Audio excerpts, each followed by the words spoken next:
Parlok, aling ini sengap iki kubor na YouTube jingtim. Telo da pimpat subscribe ya kani channel, so bahaban subscribe. Kenang bik pindup yo iki kubor ki bandangwan. Kat kum ki kubor ha kat arterik uyayong. On kiu ke jingdon ki MLA ke NPP, sya ka arpu prangun. La bandrung arngut ki MLA PDF sya ka seng NPP. Na ka benta bandang penklan ya ka seng National People Party NPP. Kabadai ka seng kebayalam ya ka Sorkar Meghalaya Democratic Alliance MDA2 ki arngut ki MLA jong ka People Democratic Front PDF kila banlet penyesok purano sya ka ne ka seng ha kini ki khendiat sengi kumba spen kan mau ha kini ki sengi unong lum khubor ulaong bakindon arngut ki MLA ki bandon ha ka Sorkar MDA2 ki banlet penyesok purano yalade sya ka seng NPP haba unong lum khubor labut din biang halor kane ki khubor ki baya jan pha bat ki nong ilam ke NPP ki la yutu baki arngut ki MLA ke PDF ki dai ki bala ban penyesok purano sya ke seng NPP kita arngut ki MLA ke PDF ki long uba bantai dor leng do ubadai MLA namau konro constituency bat uba Gavin Melim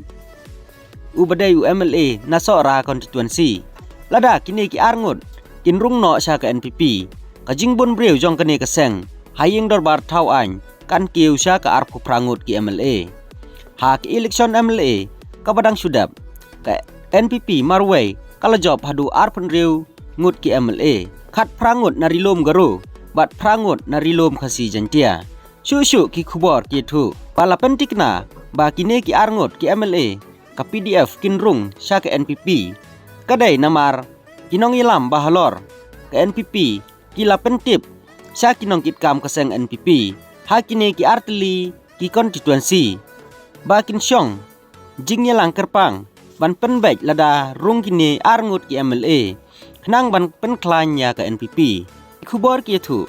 bakinong kitkam na ki constituency kila lengo haba kila yok sngau ya kata ka khubor Henry kila hab ban pediang baik lada kinong ilam ke NPP ki bahalor kila penyany Henry haba persang ban pentikna uba ban tendor bat uba Gavin halor kene om sem layo setia namar lem ai ya kono kejubab